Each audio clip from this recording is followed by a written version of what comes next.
Salut à toutes et à tous et bienvenue à notre rendez-vous hebdomadaire consacré au sport sur Canal 3 Bénin. En vedette ce soir, du football avec le Bénin qui réussit 1 sur 2 en préliminaire des compétitions continentales des clubs. Ça passe pour Dadje Football Club d'Aplahoui en Coupe de la Confédération, mais ça casse pour Coton Football Club de Ouida en Ligue des champions des fortunes diverses que nous analyserons ce soir avec un témoin très avisé, Habib Bichola, journaliste et reporter sportif, officiant à A+ Bénin.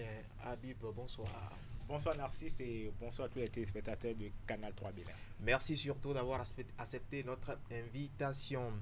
Nous ferons ensuite une incursion sur le tableau féminin avec un goût d'inachevé pour le public sportif béninois en éliminatoire de la Ligue africaine des champions. Là, nous parlons bien sûr des féminines.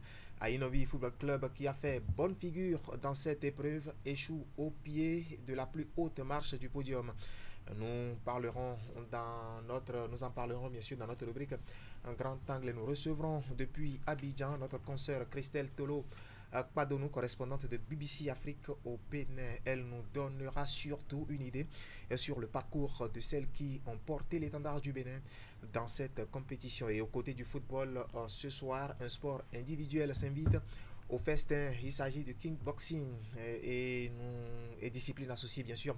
Nous ferons surtout un plein feu sur ce sport de combat dans notre rubrique exclusivité. Ce sera avec le président de la Fédération béninoise de la discipline, M. Narcisse Justin Soglo. Voilà les principales articulations de cette aventure vespérale que m'aidera à animer mon collègue Candide Moueto. Candide, bonsoir. Narcisse, bonsoir. Bonsoir Habib et bonsoir à tous nos téléspectateurs. Et voilà, nous allons commencer avec notre traditionnel tour d'horizon de l'actualité. C'est dans notre rubrique Fil Info.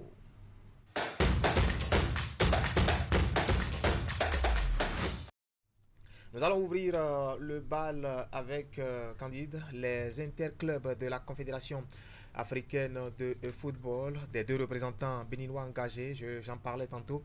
Seul Dadje Football Club a pu accéder au deuxième tour. Évidemment, le Bénin comptait 2 représentants dans les interclubs de la CAF, mais depuis hier, il ne compte plus qu'un seul représentant. Et bien, c'est bien sûr l'équipe de Dadje FC qui a terminé vice-championne du Bénin saison 2023-2024. Pour le premier tour de la Ligue africaine des champions, Coton FC a joué l'équipe de l'AS Douane du Burkina Faso, mais malheureusement, à l'issue de la double confrontation, le triple champion du Bénin est éliminé avec à la clé 2 matchs nuls. Un nouvel échec pour le club de Ouida et bien entendu, on va suivre ici les précisions de cette élimination du triple champion du Bénin.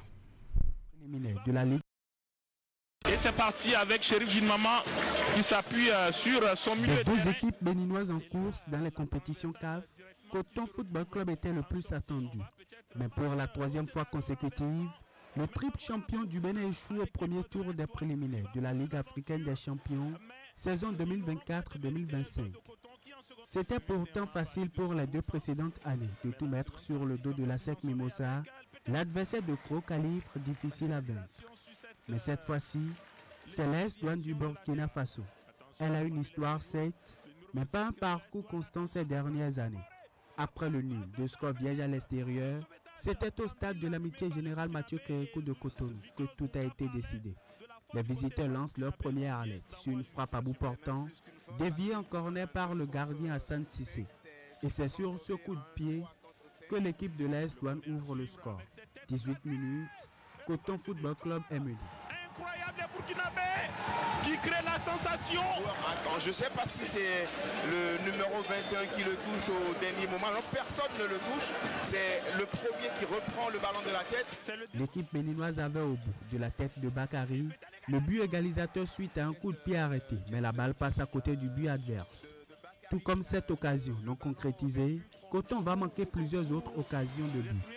À la 80e minute, le club béninois a failli concéder le 2e but, mais Hassan Sissé dévie du bout du doigt le ballon sur la barre transversale.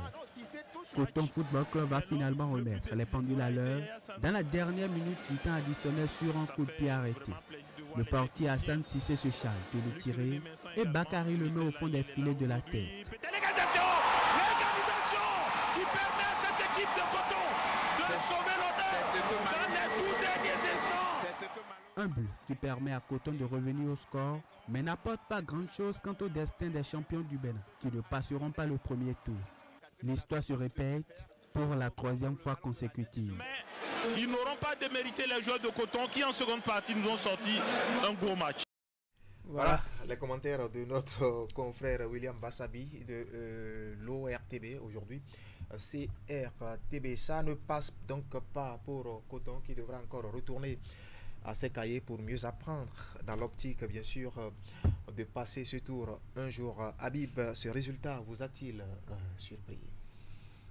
Surprise, enfin un peu moins parce que un résultat 0-0 à l'extérieur, on en parlait tout à l'heure, ça reste toujours un match piège. Et puis ce match aller n'avait pas vraiment donné d'indicateur au regard de l'état de la pelouse à Bamako. C'était pas vraiment un match de football, donc on n'a pas pu prendre la mesure.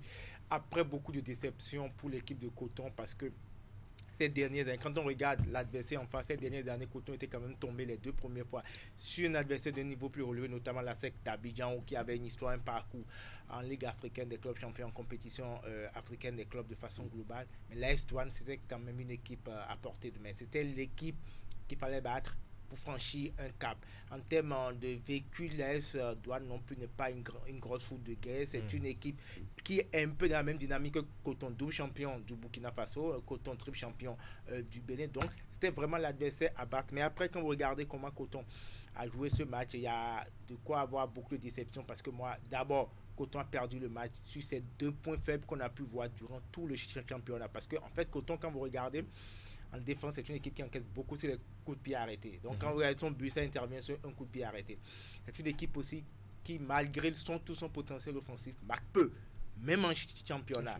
Et ça s'est fait également remarquer. Et l'une des raisons, c'est que Coton, extraordinairement, n'a pas un attaquant de pointe. Vous avez de très bons joueurs de couloir, Emmanuel Henry, si vous voulez, et Chérif Din, Mama, Bakary, tout ce monde-là, ce sont des joueurs offensifs. Oui. Mais ce sont tous ces joueurs de que le club traîne depuis des années.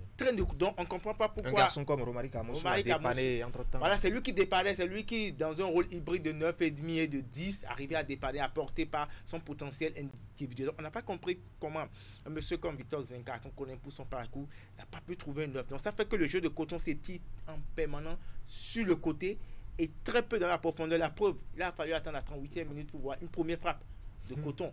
C'est trop pauvre quand on regarde la première partie de Coton pour espérer. Donc les résultats, il n'est pas surprenant pour moi au regard du match parce qu'on a été beaucoup plus proche d'un 2-0 côté burkinabé qu'on a été proche d'une égalisation. Donc à la fin même, le score même pour moi sauve un peu l'image du parcours de Coton parce que Coton perdre ce match, franchement, ça aurait été mérité sur l'ensemble de ce qu'on a vu. Un score flatteur, donc, si je m'en tiens bien sûr à vos propos. Mais dans le contenu, c'est vrai, vous venez de le dire, est-ce que ce n'est pas aussi imputable à la politique de recrutement de ce club? On a vu, c'est vrai, des départs, mais les arrivées, est-ce qu'elles ont comblé les attentes sur ces 2 confrontations? Alors, on va peut-être attendre un peu plus pour juger un certain nombre d'arrivées, parce que l'arrivée majeure, c'est celui de Moussa Corso, qui a été meilleur buteur du championnat la saison dernière en provenance de Bani Gansé, c'est 17 ou 19 buts. Mais en même temps, il n'est pas un attaquant de pointe, c'est un joueur de couloir, on a pu le voir, c'est un gaucher, c'est l'une des facteurs, l'une des grosses valeurs de ce championnat après Romari Kamoussou. C'est heureux qu'il soit resté dans ce championnat pour encore apporter son talent. Mais c'est un joueur de couloir. Le coach a pris le pari de le faire démarrer sur le banc de touche. Parce qu'au match il était titulaire, au match retour il ne l'était pas. Quand il est entré, on a vu qu'il a apporté de l'impact, mais comme on le dit, en fait c'est un joueur de couloir, donc il devait faire la différence de loin. Il partait de loin, il a tenté beaucoup de frappes, donc lui oui c'est bon. Pour le reste, en fait les joueurs qui sont entrés, on va attendre pour les juger, mais globalement pour moi c'est même les choix de l'entraîneur au départ du match qui pose problème, parce que Vitor Zvenka en première partie, quand vous êtes obligé d'opérer un changement après un peu plus d'une demi-heure de jeu, ça veut dire que votre 11 de départ était problématique. Et Victor, c'est vrai que c'est lui qui est au quotidien avec les joueurs, qui connaît la dynamique, qui connaît ce que chacun fait à l'entraînement. Mais je crois que très souvent, même en championnat déjà, il lui arrive de changer après une demi-heure de jeu. Ça arrive quelquefois déjà que sur son 11 de départ, il est obligé de réajuster, surtout sur ses choix offensifs. Donc pour moi, c'est quand même un peu déceptif parce que c'est la 3e fois pour moi après une deux tentatives, la troisième au minimum devrait être la bonne, surtout qu'on sait que cette fois-ci il y a quand même un adversaire d'un niveau pratiquement équivalent, quand bien même en face, oui, il y avait l'entraîneur, l'ancien entraîneur du Burkina Faso, c'était Kalou Malo, l'ancien entraîneur de Burkina Faso, qui a quand même apporté son expérience. Parce qu'en fait, on a vu deux styles de jeu qui se sont opposés. Dès l'entame du match, Coton a essayé de posséder par des attaques placées, beaucoup de construction, beaucoup de ballons sur les côtés, même quand même c'est stérile. Mais du côté des Burkinabés, c'est des attaques très rapides. Et ça a fait du mal. Parce que plusieurs fois, on a vu ça arrive rarement. Un garçon comme Bachirou Sika, qui pour moi, c'est peut-être avec Emmanuel Torsou, le meilleur défenseur central qu'on a dans les championnats du Bénin, mais qui a été pris plusieurs fois. Parce qu'en fait, les ballons passaient dans leur dos. Et ça, jusqu'à la fin du match, on n'a pas vu cette équipe de Coton réussir à corriger ça. Et c'est pourquoi il disait que pendant longtemps, on a plus vu un 2-0 qu'on a vu un but partout. Le but arrive à la dernière minute, tant mieux, mais globalement, ça n'enlève pas la mauvaise impression que Coton a pu laisser sur cette confrontation, notamment sur le match retour. Tout à fait, mais techniquement, c'est inquiétant, non, pour la trempe d'un entraîneur comme Victor Zunka, qui est à la tête de cette équipe depuis un certain nombre d'années quand même, et qui, quand on prend le 11 titulaire aujourd'hui, ne peut pas nous dégager un groupe. Ouais. Non, mais vous touchez un point essentiel parce que en termes d'effectifs, Coton, c'est beaucoup de rotation. En fait, offensivement, à part Omar Kamoussou qui était intouchable, tous les autres, ça tournait. Je ne sais pas si c'est une bonne option parce qu'en fait, c'est des joueurs de pratiquement même niveau. C'est-à-dire que n'importe qui, les joueurs sont interchangeables. Parfois, c'est une force, mais dans le cas de Coton, c'est une faiblesse parce qu'en fait, c'est les mêmes profils. Vous avez des joueurs de même profil, donc sur un match il est bon, sur l'autre match il n'est pas bon. Donc l'entraîneur est obligé de faire de la rotation. Pour moi, c'est pourquoi le recrutement, il faut le questionner. Il faut questionner le recrutement de Coton, qui aujourd'hui a les moyens de s'acheter tout à fait les meilleurs joueurs. Et quand on regarde les recrues de Coton, les joueurs apportés depuis 3 saisons, je ne veux pas leur jeter la pierre, mais l'apport qu'on attendait d'eux, franchement, on n'a pas vu ça venir. Et même dans les choix, quand moi je vois un gars démarrer le match, alors qu'on a vu Zulkaneri, qui est très bon, Zoukane Toukourou qui est très bon et qui pour moi apporte même plus de dynamisme, plus de niaque et plus d'impact physique dans le milieu de terrain.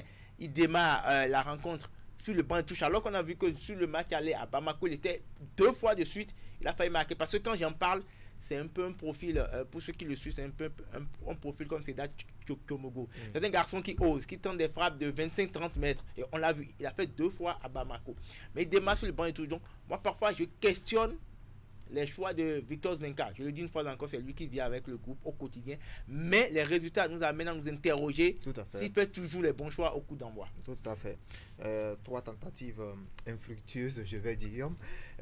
D'une mauvaise nouvelle, nous allons passer à la très bonne quand même. Nadje qui passe cette étape des préliminaires. Évidemment, la 6 en Coupe de la Confédération d'Adja FC s'est qualifiée ce week-end à l'issue du premier tour de la Coupe CAF opposé à l'équipe d'El Kanemi Warriors du Nigeria. L'équipe béninoise qui a sa première en interclub de la CAF a réalisé l'exploit en se qualifiant au tour suivant contre toute attente. Après le nul d'un but partout obtenu à l'extérieur, le club d'Aplaroué avait déjà pris une belle option pour la qualification au deuxième tour et ce samedi au stade GMK de Cotonou pour la manche retour.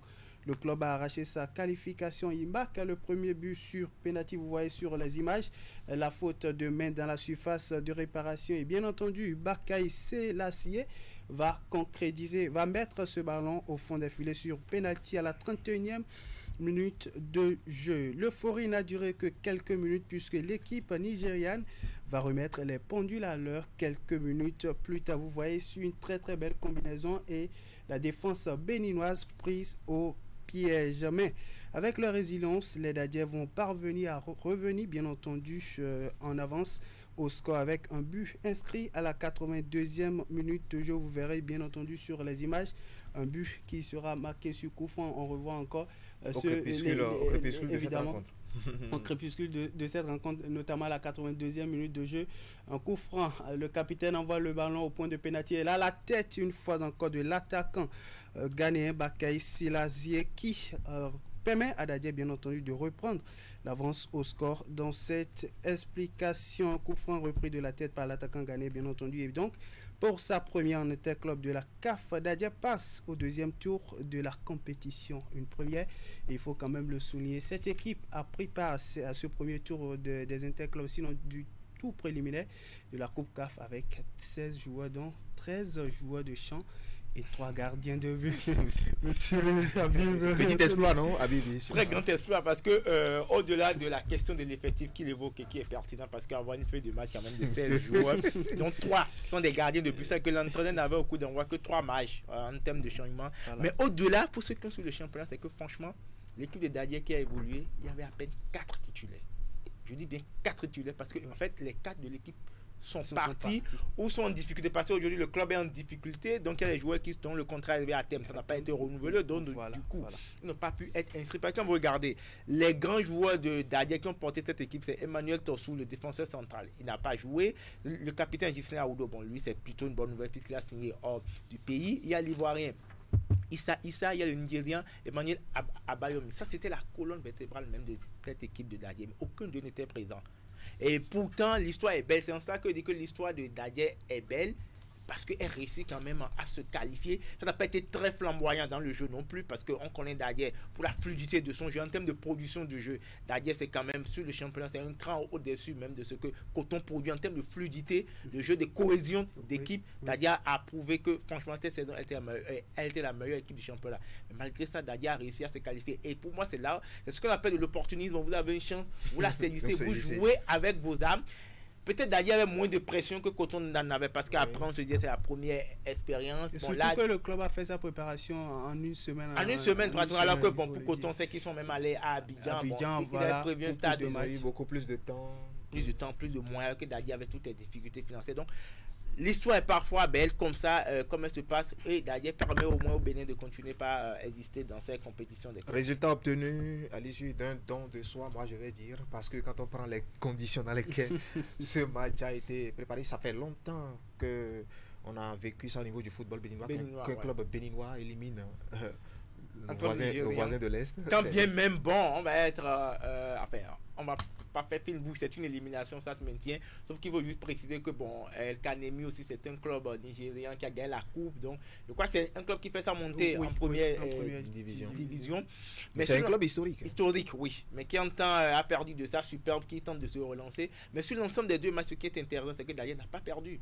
Même au match Dadier avait longtemps mené avant de se faire rattraper dans les dernières minutes. Il y avait une égalisation survenue dans les derniers à la 89e minute, voilà. Si je ne me trompe pas. Donc il y avait eu un but partout au match aller, au match retour, Dadier gagne. Donc ça veut dire que Dadier passe sans qu'il y ait de doute. Voilà. Et puis ça c'est le minimum qui était attendu par exemple de Coton. Quand vous gagnez comme ça, vous gagnez en confiance pour la suite et même pour les années à venir. On sait que vous avez franchi un cap, vous avez brisé le verre de plafond, mais malheureusement le plafond de verre. Mais malheureusement au niveau de Coton, on ne voit pas ça. Tant mieux pour cette équipe de Dadier qui pour moi quelque part mérite ça parce que les joueurs se sont sacrifiés comme ils ont pu. Tout à fait. Alors Nassis, on va s'intéresser maintenant aux dames, toujours dans les interclubs de la Coupe de la Confédération africaine de football, bien entendu. On avait une équipe engagée dans le tournoi UFOAB qualificatif à la phase finale de la Ligue africaine des champions féminines. Il s'agit bien entendu de Ainovi FC féminin, bien entendu, qualifié à l'issue de sa saison flamboyante. Pour ce week-end, s'est déroulé l'étape bien entendu de la finale et de la petite finale. Dans la petite finale, on a vu un TFC d'Abidjan, représentant du pays hôte, qui s'offre la médaille de bronze devant l'équipe du Burkina Faso. Bien entendu, AO étincelle par un score d'1-0. Pour la finale, l'équipe béninoise s'est qualifiée, devenant ainsi le premier club béninois à franchir cette étape de la compétition. Mais en finale, le club est tombé sur un géant, bien entendu un géant de l'Est du Nigeria, Edo Queens du Nigeria, qui n'a rien laissé au passage. Victoire du club nigérien par un score de 3-0. Ainovi FC n'aura pas forcément démérité, mais aura fait sa compétition puisque le club a quand même réussi à se qualifier pour l'étape de la finale. Tout à fait. La marche, au cours de la finale, la marche a été beaucoup plus haute. Oui, très haute, et on ne peut même pas en vouloir à ces jeunes filles de Ainovi, parce que quand vous jouez le Nigeria, Edo du Nigeria, c'est quand même l'une des références dans la sous-région. Le Nigeria en lui-même déjà, en termes de foot africain, c'est un grand nom. Donc après, pour une première participation, je crois qu'on ne peut pas faire de procès à Ainovi. le club a fait l'effort même déjà de passer un premier tour, ce qui n'était pas gagné d'avance. Ils l'ont fait. C'est un peu à l'image de la dynamique qu'on a vu, qu'on voit au niveau du foot féminin depuis un moment, même au niveau des sélections, où quand même il y a quelques résultats, surtout au niveau des U20 où Abdoulaye vous avez fait un travail dont le résultat est appréciable. On va espérer qu'au niveau de la fédération, on continue pas à croire au football féminin, qu'on mette plus de moyens, que les championnats soient plus réguliers. Et puis après, les résultats devraient pouvoir suivre. Et puis cette formule aussi est intéressante, ça limite les déplacements, ça réduit les moyens. Et puis ça permet quand même d'avoir la possibilité de jouer au moins 2 rencontres et c'est plutôt une bonne chose. Voilà, il faut le rappeler, le Nigeria reste en Afrique une locomotive en matière de football féminin, plusieurs fois champion d'Afrique, et avec des joueurs internationaux aussi, des joueurs qui jouent dans les clubs les plus crédibles au monde aujourd'hui. Ce pays en dispose. Candide, on va continuer avec notre rubrique Fil Info. Évidemment, on s'intéresse maintenant au tournoi de proximité. Le coup d'envoi du tournoi de fraternité a été donné hier dimanche. La première journée de compétition a opposé Guera Football Club à son homologue de Kodjo Sodokin Toulas FC. Plus de précisions dans ce reportage de Jules Etio, présenté ici par Maël Roubelou. Et c'est parti pour 2 semaines de compétition pour le tournoi de fraternité de l'association sportive et culturelle des Amis. Les Verts et Noirs de Guera face à leurs adversaires de Kodjo Sodokin Toulas FC, avec de belles combinaisons, affichent leurs premières intentions d'arracher les 3 points de la rencontre. Mais la réplique des Blancs et Noirs s'impose avec une défense qui veille sérieusement au grain. Ils prennent l'ascendant avec des assauts répétés sur la défense adverse. Ils ont toujours le monopole du ballon avec de belles circulations de balles. Bien joué sur le côté droit avec Bobis. Après avoir subi les pressions de leurs homologues, les Verts de Guera retrouvent leurs esprits. Ils maintiennent leur emprise dans toutes les dernières minutes de la rencontre. Au deuxième acte, le jeu reprend de fort belles manières pour Guera Football Club qui multiplie les attaques afin d'ouvrir le score. Un combat sans arrêt se livre dans la défense de l'équipe de Kodjo Sodokin. Moment spectaculaire pour les 2 formations qui s'affrontent dans un duel sans merci, soldé par un nul et vierge de 0 but partout. Notre association regorge de plusieurs pôles d'âge. Nous avons l'habitude d'organiser cette compétition à notre sein, quand même pour nous émerveiller, pour nous faire plaisir nous-mêmes et nous rappeler les bons moments sportifs, surtout pour les plus âgés, les bons moments sportifs dans leur jeunesse, toujours en comparaison avec les plus jeunes, pour voir s'ils sont toujours athlétiques. C'est l'endurance. Nous sommes une équipe diesel, on a du mal à vite démarrer, mais que ça prend avec l'âge, on arrive quand même à se supporter. Toujours pour le compte de la première journée, une deuxième affiche mettait aux prises Kondokpo Football Club face à GAF FC. Les Bleus de Kondokpo ont mené au score dès la première partie avant de faire le break de 2-0 en seconde mi-temps. Voilà, Candide, on continue. On continue toujours avec les tournois de proximité d'une compétition de vacances à une autre. La finale du tournoi Honneur de Coco Thomas a été jouée hier dimanche. L'affiche finale de cette première édition a opposé les joueurs de bienfait du sport à leur homologue de l'association sportive du football A5. Une rencontre qui s'est soldée par le sacre des bienfaits du sport à l'issue des épreuves fatidiques des tirs au but après un score nul et vierge. Ceci après bien entendu un nul et vierge au thème du temps réglementaire. C'est à l'issue de cette première édition qui consiste à rendre hommage à un de leurs coéquipiers. Les organisateurs confient ici que le tournoi s'est déroulé sans incident majeur. Ils enregistrent un bilan positif et promettent de belles surprises pour la prochaine édition. Suivons. J'ai accepté parrainer parce que j'ai vu que c'était une très belle initiative. Les jeunes qui ont voulu s'organiser et déployer un tournoi. Et je crois qu'ils ont commencé, ça fait à peine 2 semaines. Et ça a très bien évolué. Il y avait 8 équipes pour le tournoi. Et je crois qu'aujourd'hui, c'est la fin. Et c'est vraiment une très belle initiative à encourager. Parce que j'ai suivi, j'ai vu un peu évoluer les équipes. Vraiment, c'est l'expérience qui paye, quoi. Et l'endurance aussi. Parce qu'il semble que, à ce que je vois, en toute chose, il faut compter avec la fin. Il faut être patient. Parce que ceux qu'on espérait les moins, c'est eux qui ont gagné. Avant de commencer, pour donner le bilan moral, on a sensibilisé les amis sur le jeu d'abord, que le tournoi honneur, ce n'est pas un tournoi qu'on a décidé comme ça, c'est pour rendre vraiment un hommage à un frère qui n'est plus parmi nous, en l'occurrence Suleiman qui jouait avec nous sur le terrain de Zico ici, et qui n'est plus, ça fait 2 ans. Donc on s'est dit, pour le rendre vraiment un hommage, il ne faut pas que ce soit des jeux, je dirais jeux brutaux, qu'il y ait vraiment du fair play dans le jeu. C'est ce qu'on avait d'abord dit avant que le jeu ne démarre.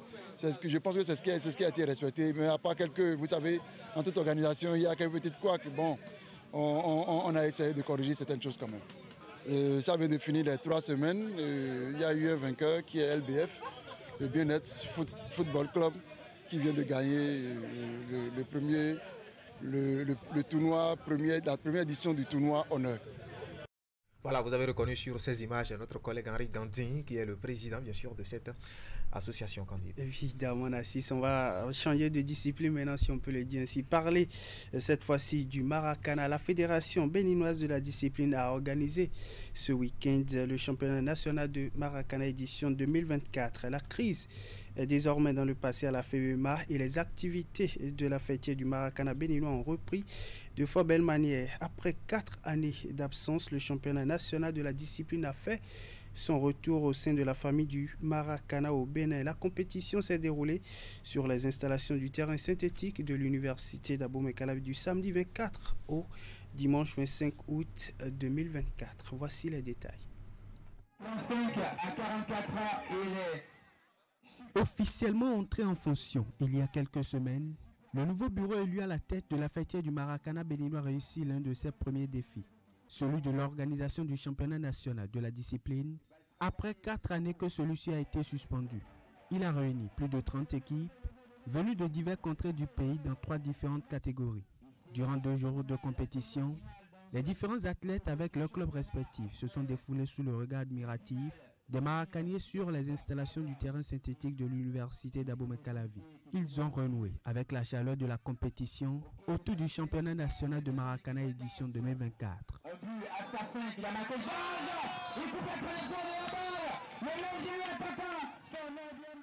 C'est une très grande évolution.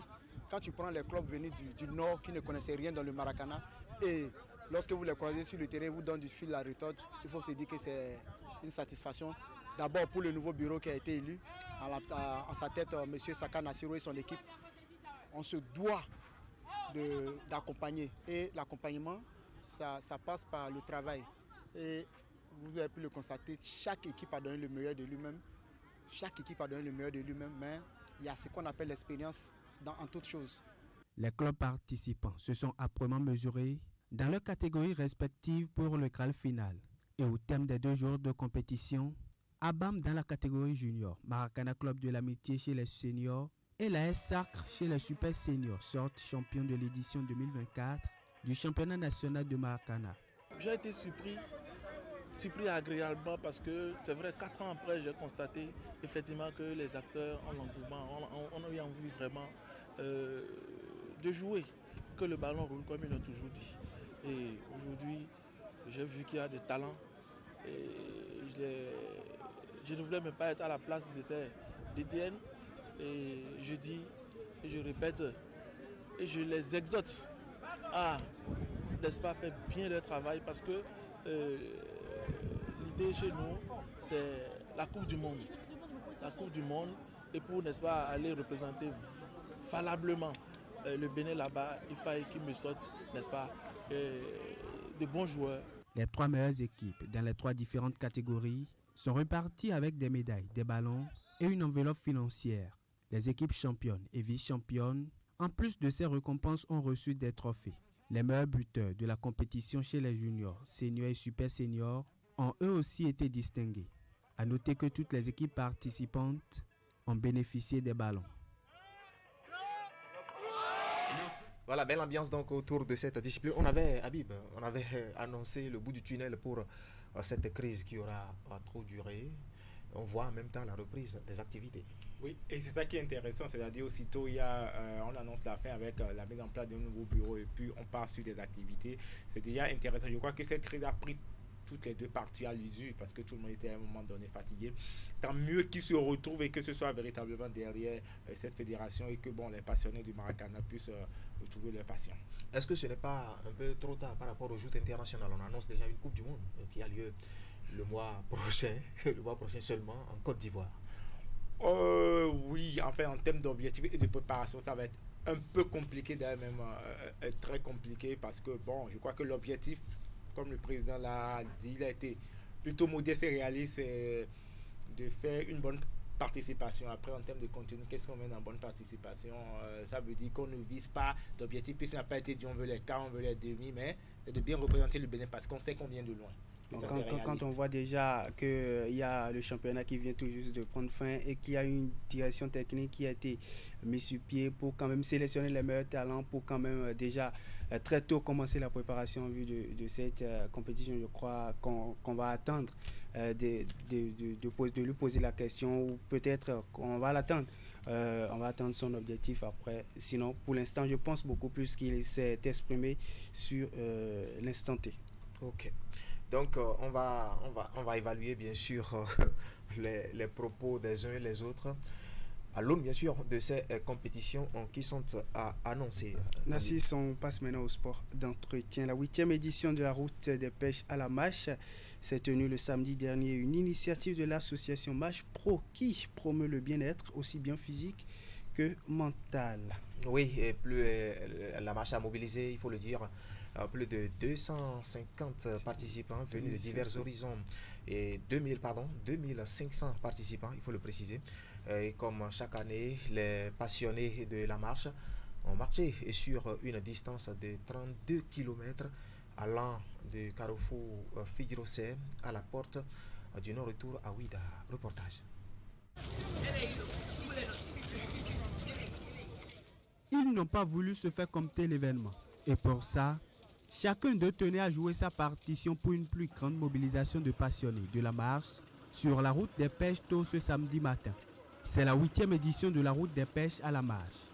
Et comme d'habitude, les participants ont 32 km à parcourir de Figuirosset-Plage à la porte du non-retour à Ouida. Ce que nous pouvons leur conseiller, c'est d'abord de coûter leur corps. C'est seuls ceux qui peuvent le faire qui le feront. Nous ne sommes pas dans une compétition. Ils doivent faire attention à leur cœur, travailler à ce que le rythme soit soutenu, mais également essayer d'être dans des groupes pour qu'ils puissent être entraînés jusqu'à destination. La mobilisation est massive. Plusieurs clubs de marcheurs sont venus d'un peu partout sur l'étendue du territoire national, y compris ceux du Togo et du Ghana, pour le rendez-vous de cette édition. Chacun y va à son rythme. De petits groupes se forment pour se motiver entre eux. D'autres préfèrent être seuls. Dans leur rang, il y en a qui sont à leur première participation.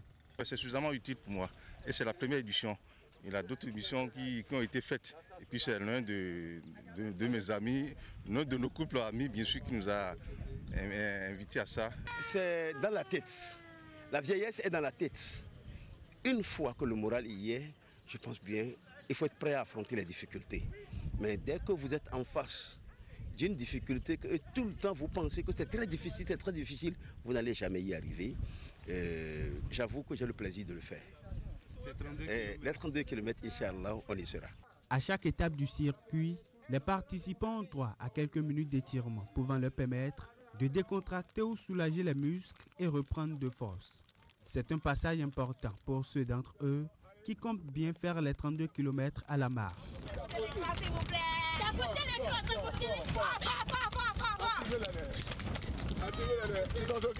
Sur tout le passage, les participants ont de quoi s'hydrater. Bref, toutes les dispositions sont prises pour assurer le bon déroulement de la marche. Mais pour ceux qui sont à leur première sur le circuit, les difficultés sont bien visibles. Je sens les douleurs un peu partout, mais je sais que ça va passer. Lorsqu'on a laissé le goudron là-bas, il y a un peu de difficulté dans le sable, au niveau du sable là, vraiment. Ce n'est pas du tout facile, vraiment. C'est pénible. Aïe, aïe, j'ai mal aux pieds.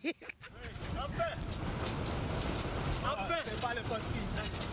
C'est pas de l'amusement. C'est pas n'importe qui. Non, c'est pas n'importe qui.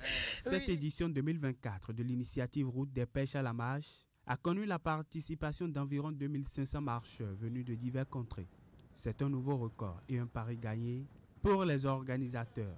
Des clubs de sport d'entretien concernés par le bien-être physique et mental de leurs concitoyens. Randonnée pédestre ouverte et gratuite à tout public, à laquelle les participants prennent goût au fil des ans.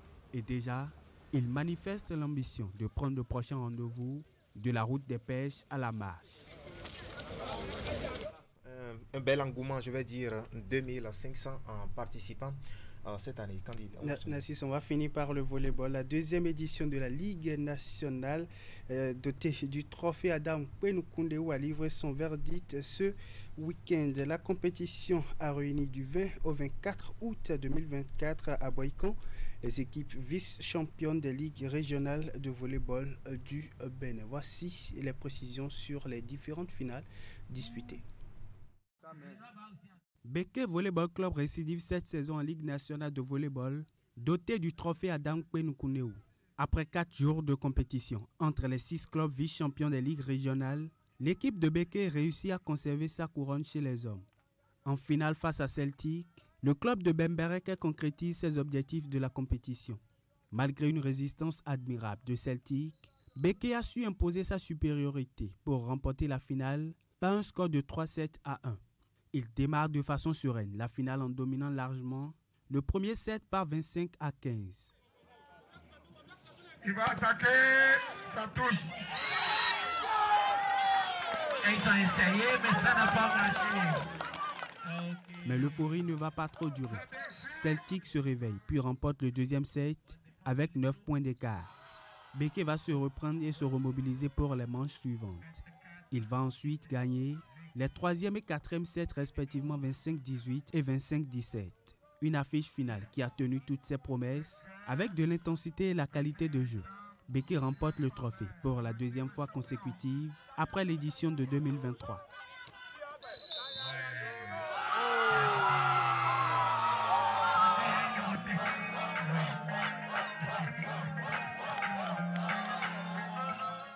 C'est une grande joie pour nous. Notre joie est immense d'avoir pris ce trophée-là. L'année passée, on avait été champion à Porto-Novo et c'est vraiment une grande joie de rééditer l'exploit. Le travail à payer parce que nous avons préparé ces compétitions-là vraiment dures. Chacun s'y est mis et tout au long de la compétition, on est resté très concentré, très soudé. C'est ça qui fait la force d'une équipe de volleyball. Il faut dire que pour la finale, l'expérience a beaucoup compté par rapport à l'équipe en face. Mais chez les dames par contre, les filles de l'équipe de Phoenix sont les nouvelles reines. La finale dames a été marquée par un retournement de situation impressionnant. Lougarou, pourtant déterminée et entreprenante, a créé la surprise en menant lors de plusieurs échanges. Mais Phoenix, avec une grande résilience, a su revenir au score à chaque fois. Les filles de Phoenix vont finalement s'imposer par 3-7 à 0. La première manche se termine avec seulement 2 points d'écart, 25-23. Le deuxième set est allé jusqu'au tie-break, mais remporté par Phoenix 26-24. Pour le troisième set, il n'y a pas non plus eu un grand écart, mais les nouvelles championnes assurent 25-22.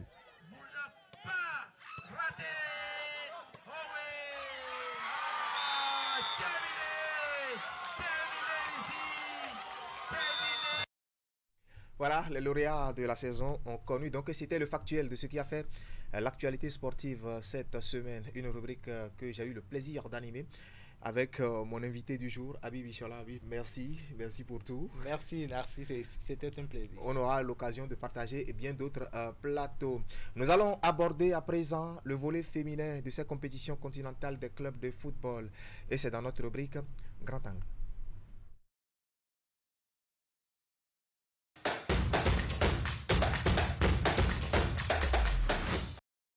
Voilà, elles échouent les armes à la main et aux portes de la phase finale de la Ligue africaine des champions de football. Les joueuses du Football Club Ayinovi ont beau crever l'écran au cours de ce tournoi qualificatif de la zone UFOA B en se qualifiant pour la grande finale. Mais l'ultime escalade vers le pinacle leur a été fatale avec une raclée 0 but contre 3 essuyée face à un ogre, les Edo Queens du Nigeria. Ce soir, nous avons en ligne depuis Abidjan, théâtre des hostilités, notre consoeur Christelle Tolo. Christelle, bonsoir. Bonsoir, merci. Bonsoir à tous. Voilà, je rappelle que vous êtes journaliste, reporter sportif, correspondante de BBC Afrique au Bénin. Vous étiez sur cette compétition qui a pris fin le week-end écoulé. Dites-nous, pour une équipe qui a fait bonne figure dans cette compétition, comment peut-on expliquer cette raclée reçue en finale? Je pense qu'elles sont juste tombées sur une équipe plus forte qu'elles. Il s'agit bien de Queens. Et quand on parle de foot féminin, le Nigeria fait partie quand même des meilleurs pays quand même qui s'illustrent très bien en matière de foot féminin. Et quand le tournoi commençait, il y avait quand même deux favoris, le club ghanéen Asakes Ladies et puis bien évidemment le club nigérian Edo Queens. Maintenant, à Inovi, elles ont quand même eu la chance d'être dans une poule à 3 où quand vous gagnez un match, vous êtes prédisposé pour être qualifié pour le prochain tour. Et si encore, les adversaires ont eu quand même de mauvais jours, c'est ce qui est arrivé. Ils ont gagné le premier match, ils ont gagné également le deuxième match. Le deuxième match était à tourner en faveur d'elles parce que l'équipe adverse n'était pas vraiment en forme. On dit c'était l'AS du Togo qui était diminué côté effectif. Les filles étaient fatiguées, mais le coach ne pouvait pas effectuer des remplacements parce qu'il avait qu'une seule joueuse au banc de touche. Donc, ça a profité à Ainovi de poser son rythme et ça a marché. Là, elles sont en demi-finale. Elles croisent une équipe burkinabé, AO Etincelle, qui est quand même une équipe joueuse, mais qui n'est pas assez précise devant les buts. Et finalement, elle trouve une occasion qui a été vraiment concrétisée par Yakuminat. Et ça leur a avantagé. Maintenant, quand vous arrivez à survoler certaines équipes et que vous arrivez en finale, c'est sûr que vous allez certainement tomber sur une équipe plus forte. C'est ce qui est arrivé avec Ainovi face à Edo Queens.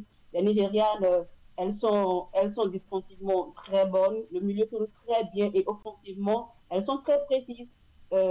Comparativement à Inovi, c'est vrai qu'elles ont fait moins de matchs que Edo Queens.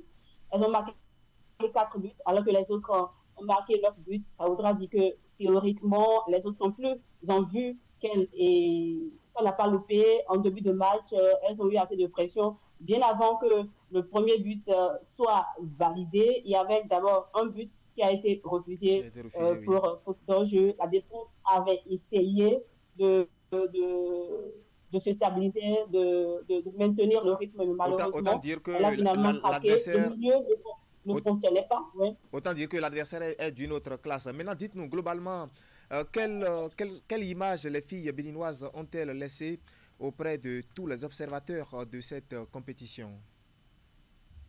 Je pense qu'elles sont, au vu de tous, fait une bonne compétition. Elles se sont bien comportées. Le collectif était au point. Elles n'ont pas ennuyé. Et quand on prend l'intervention de la coach, je veux parler de Toiba Tripouli, qui a quand même qui a été vraiment rassurante, d'accord. Son discours d'avant-match et quand le match se termine, la façon dont elle s'exprime, cela reflète quelque peu l'ambiance interne d'abord qui existe au sein de l'équipe et elles ont su le montrer. Je pense que tous ceux qui ont eu la chance de suivre leurs différents matchs ne diront pas le contraire. Voilà, je ne vais pas abuser de votre temps. Actuellement, il y a des intempéries à Abidjan, il paraît. Mais pour la suite du séjour en terre ivoirienne, quel est l'agenda de la correspondante BBC Afrique au Bénin? Je vais rentrer bientôt au pays, mais bien avant, il y a les prochaines séances du pays qui s'annoncent. Très bientôt, je compte bien les suivre avant de revenir au pays parce que là, ça me manque déjà 2 semaines en dehors de la terre natale, ça fait un peu bizarre. D'accord. Alors, merci et bon séjour encore à Abidjan, Côte d'Ivoire. Merci. je vous en prie. Voilà, c'était Christelle Tolo-Padonou, journaliste, reporter sportive et correspondante de BBC Afrique au Bénin. Elle a décroché notre appel depuis Abidjan, la capitale ivoirienne, où elle a assisté, il faut le dire, au tournoi UFOA B des clubs féminins de football, qualificatif pour la phase finale de la Ligue africaine des championnes. Voilà ce que nous pouvons dire par rapport à notre rubrique en grand angle. Retour au pays pour évoquer les tournois de football de proximité au cours de ces vacances scolaires. Ce soir, nous allons traverser un peu moins de 2 ponts pour poser nos valises à Porto Novo. C'est pour parler bien sûr de la 2e édition du tournoi baptisé Coupe de l'Union. Nous recevons en plateau le promoteur du tournoi, M. Vitali Boton. Monsieur Boton, bonsoir. Bonsoir, cher grand frère et doyen Nassis. Voilà, merci surtout d'accepter notre invitation.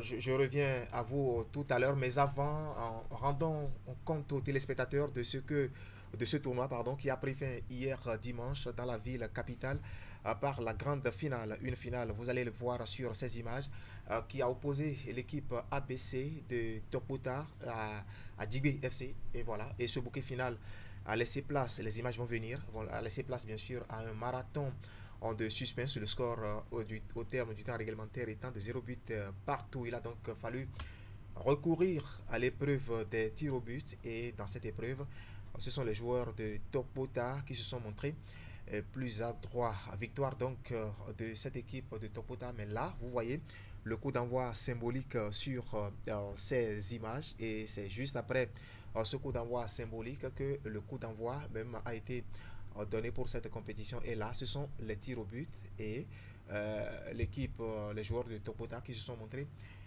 plus adroits, arrachant bien sûr dame coupe sanctionnant cette compétition. Alors, monsieur Boton Vitali, quel bilan peut-on faire de cette 2e édition de la Coupe de l'Union?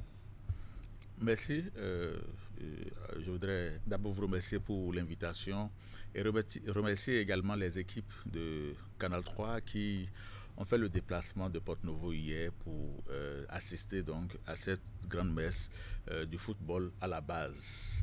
Je dirais que au niveau du comité d'organisation, puisque c'est tout un comité qui fait le travail, c'est pour ça que quand nous voyons sur ces images le président de l'Assemblée nationale. Tout à fait, il nous a fait l'agréable surprise de marquer de sa présence cette finale-là. Je disais à des confrères ce matin que c'est une surprise très honorante. Nous nous y attendions pas du tout. Nous sommes l'une des plus jeunes tournoi de proximité à être né. Vous l'avez dit, nous sommes à la 2e édition. Et franchement, ce déplacement du président de l'Assemblée nationale nous a honorés, et il nous donne des raisons donc de continuer dans ce sens. Alors pour en venir au bilan, je vous dirais que de façon globale, les fruits ont tenu la promesse des fleurs, parce qu'au départ nous sommes partis avec 12 équipes compétitives pour la première édition. Cette année, l'engouement des équipes et des supporters a fait que nous avons accepté donc que le nombre d'équipes augmente. Et nous étions un peu inquiets au départ, étant donné que nous n'avons pas encore assez d'expérience en la matière, mais on s'est laissé aller quand même. Et voilà, comme vous le constatez, nous avons connu une compétition sans anicroche, sans incident. Tout s'est bien déroulé. Et comme vous venez de le constater sur les images, la finale a eu lieu hier, et tenez-vous tranquille, c'est l'équipe maison, si je peux le dire ainsi, c'est l'équipe du terrain sur lequel se déroule le tournoi qui a remporté, contrairement à l'année passée où c'est une équipe qui est venue dicter sa loi. Voilà. Dites-nous, on a vu des lauriers qui ont été attribués à ceux qui ont fait parler leur talent au cours de ce tournoi. Quels ont été les contenus? Quoi vous avez... Oui, l'équipe championne est repartie avec un trophée, comme vous l'avez vu sur les images, une enveloppe financière, un jeu de maillot et un ballon, voilà. en plus des médailles. L'équipe vice-championne, un trophée également, une enveloppe financière, un jeu de maillot, des médailles et un ballon. Nous avons primé également le meilleur buteur de la compétition. Ça, c'est les récompenses individuelles. Les récompenses individuelles. Voilà, nous avons primé le meilleur buteur, nous avons primé le meilleur gardien de but. Nous avons un gardien qui, pendant toute la compétition, n'a encaissé qu'un seul but. Wow. Nous l'avons primé et nous avons primé enfin l'homme du match. C'est ça. Voilà. On va en venir maintenant à la dénomination de cette fête de la jeunesse. Pourquoi Coupe de l'Union? Oui, Coupe de l'Union pour symboliser donc la fraternité qui peut exister entre nous, jeunes de Porto Novo, sinon entre les différents quartiers de Porto Novo. Parce qu'au départ, la Coupe de l'Union, c'était une compétition dont l'étendue s'arrêtait, se limitait juste à Porto Novo. Sauf que cette année, plusieurs équipes venues de d'autres communes ont frappé à nos portes. Finalement, on en a accepté 3 et curieusement, une est allée jusqu'à la phase finale. Vous voyez, c'est pour cette raison que l'équipe ABC Utapota s'est retrouvée face à Djigbe FC, qui n'est pas une équipe de Porto Novo. Djigbe, c'est dans la commune de Dangbo. Sinon, nous avons baptisé le tournoi Coupe de l'Union juste pour symboliser donc cette fraternité, puisque pour nous c'est des moments de retrouvailles, c'est des occasions qui nous permettent d'occuper sainement les jeunes pendant les périodes de vacances et de promouvoir également la pratique du sport à la base. Et quels sont PS pour les années à venir? Pour les années à venir, voilà, nous ambitionnons d'ouvrir un peu la compétition, étant donné que pour cette édition, Cotonou, une équipe est venue de Cotonou, une équipe est venue d'Ifaï, de Sémin, de Dangbo, et donc on s'est dit, pour les années à venir, on va devoir ouvrir. Et l'autre observation que nous avons pu faire, c'est que quand vous observez bien les images, l'équipe ABC qui était en finale, c'est une équipe composée de jeunes, de très jeunes, des joueurs de 18, 19, 20 ans. Et ils étaient face à de gros gaillards. Vous voyez, Djigbe FC, pour la plupart, c'est des joueurs qui ont au-delà de 25, 30. Vous voyez? Et donc, on s'est dit, et ça a été le cas pendant plusieurs rencontres au cours de la compétition. Et donc, nous envisageons pour l'année prochaine également de pouvoir catégoriser. Tout à fait. D'accord. On va finir par votre mot de la fin. Mon mot de la fin, c'est de remercier toutes les équipes, les 16 équipes qui ont cru en nous. C'est vrai, c'est une compétition dont l'inscription et la participation sont gratuites, mais on remercie quand même ces équipes-là pour leur engagement, pour leur dévouement et surtout pour l'esprit de fair play qui a régné donc pendant toute la compétition. Je voudrais remercier également les supporters, les amoureux du Curon qui, tous les soirs, venaient suivre les matchs dans une ambiance bon enfant.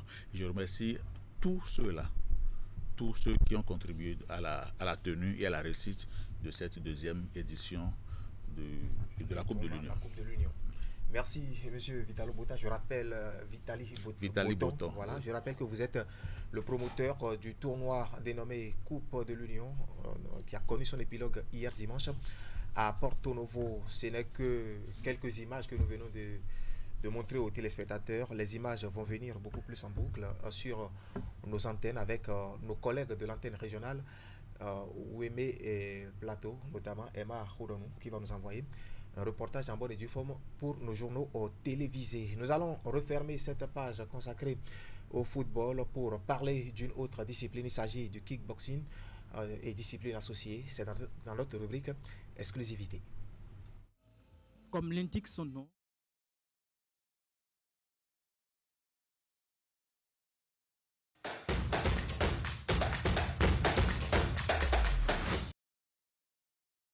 voilà, je parlais de kickboxing. C'est un sport individuel, surtout un sport de combat, il faut le dire.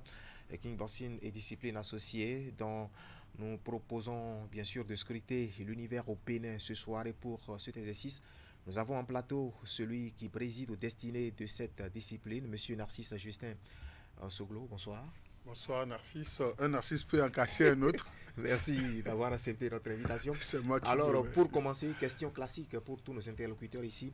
Comment se porte aujourd'hui le kickboxing et discipline associée au Bénin? Je crois, cher ami Narcisse, comme moi, si vous avez suivi l'actualité il y a quelques mois, on est né en décembre 2023 seulement.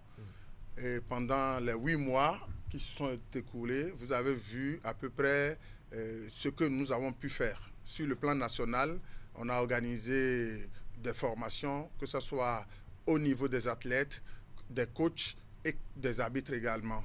Après, nous étions à Abidjan en mai, passé le 11 mai plus précisément, où on a eu des combats de ceinture.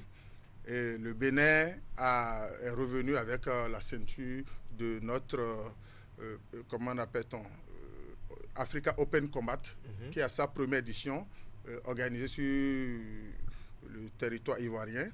Et le Bénin a pu écraser, disons, l'athlète ivoirien au premier round, comme vous le dites, pas KO. Tout à fait. Donc voilà, c'était vraiment un exploit pour nous en ce moment. Aujourd'hui, je pense que nous travaillons de manière à mettre tout au point pour que notre discipline soit bien connue du public béninois. Voilà, il faut le dire, ce n'est pas bien connu du grand public, mais quel bilan peut-on aujourd'hui faire de la saison écoulée? Bon, la saison est en cours, puisque, comme je l'ai dit tantôt, on a commencé, la fédération est née seulement il y a 8 mois. Donc, actuellement, nous sommes en train de préparer notre championnat national qui démarre, qui est pour le dimanche 8 septembre prochain. Tout à fait. Voilà, donc je pense qu'à ce niveau, il y aura un bilan qui sera fait pour qu'on puisse voir le travail qui a été fait au niveau de chacun des clubs. Et nous aurons à voir au niveau de chaque catégorie les athlètes qui vont faire leur combat et on aura les sélections les meilleures.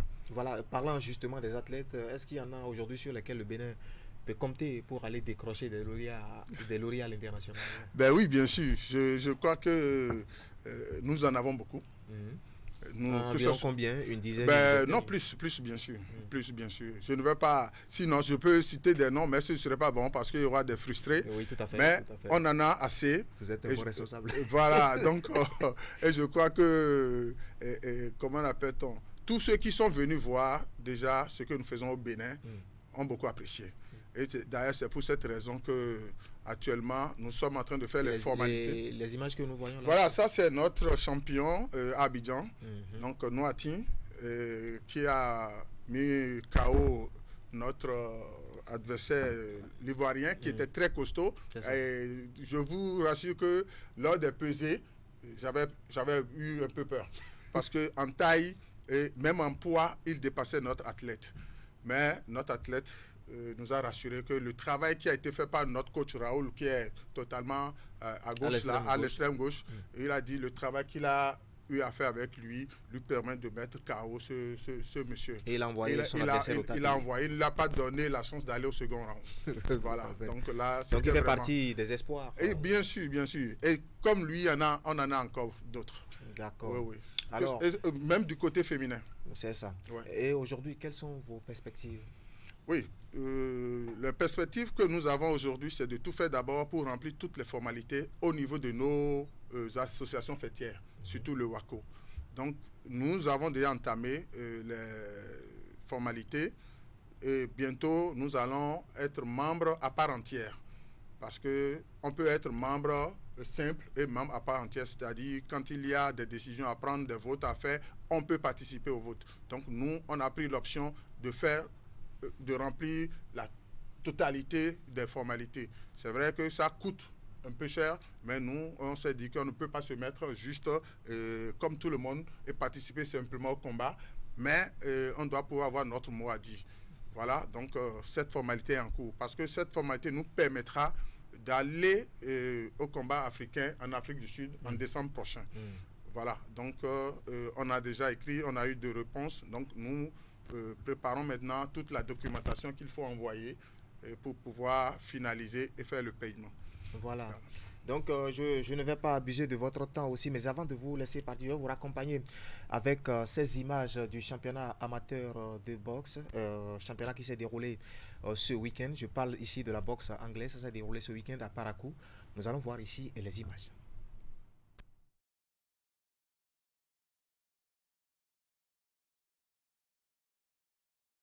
à venir au niveau de la régie. Mais avant d'avoir peut-être ces images de la boxe, le kickboxing aujourd'hui fait partie de ces disciplines qui ambitionnent bien sûr de se faire une place au soleil au niveau du sport béninois. Et pour finir cet entretien, est-ce que vous avez un mot particulier Oui, bon, le mot que je peux dire aujourd'hui, c'est que nous travaillons de manière à ce que le Bénin soit connu à travers notre discipline. Et là, je demanderai en même temps, je profite de votre plateau pour demander à tous les potentiels sponsors de savoir que cette discipline peut vraiment hausser leur image.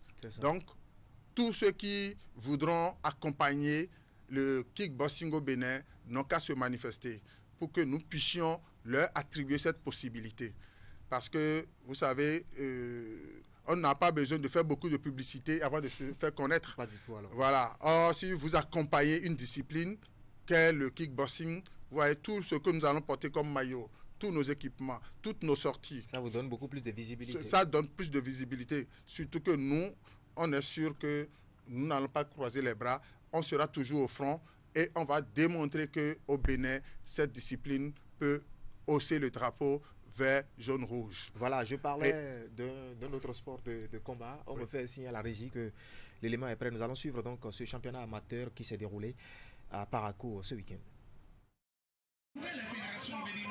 Des combats juvéniles, super Walter et des combats super légers sur un ring flambant neuf pour tenir en haleine le public amoureux du noble à présent massivement pour suivre ce championnat départemental amateur Borgo à Libori de la boxe. Devant Pierre-Léonard Envy, président du comité exécutif de la Fédération béninoise de boxe, les pugilistes rivalisent d'adresse et d'habileté sur le ring avant le combat officiel.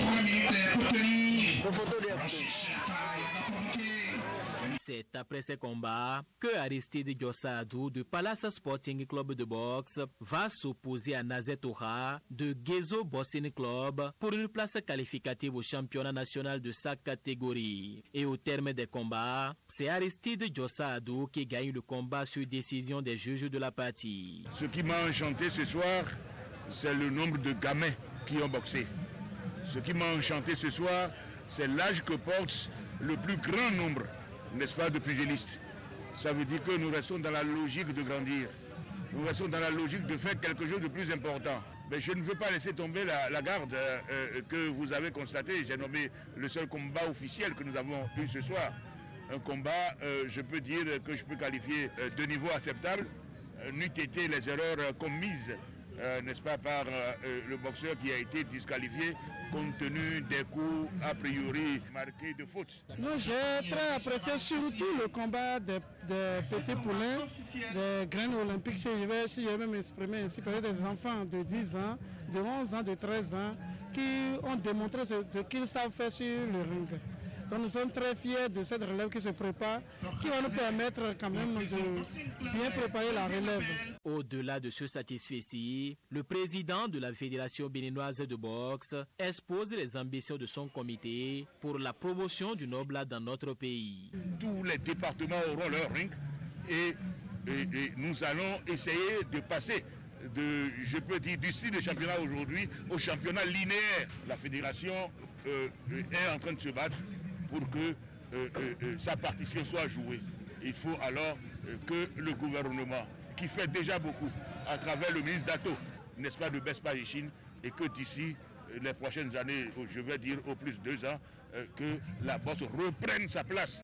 Le vainqueur de cette édition du championnat départemental amateur de boxe décroche une médaille d'or, une attestation et une enveloppe financière pendant que les autres boxeurs repartent avec des gadgets et une attestation de participation. Le rendez-vous est donc pris pour l'année prochaine dans le cadre d'un autre championnat départemental qui promet de grands combats aux amoureux de la boxe. Voilà, c'était Parakou et quelques jours avant Parakou, les amis du Noblard étaient à Boïcon. Nous allons revenir sur ces résultats dans nos prochaines éditions. Alors, monsieur Narcisse Justin Soglo, oui. Nous allons terminer cet entretien. Votre mot de la fin? Merci beaucoup, cher ami Narcisse. Mon mot de fin, c'est d'inviter le public béninois à notre championnat qui aura lieu le dimanche 9 septembre prochain à la salle de fête Lucide Palace de Godomain, qui est juste en face de la boulangerie Saint-Daniel. Je crois que ce serait une journée bien garnie. Et tous ceux qui vont venir ne vont pas regretter. L'entrée est libre et gratuite.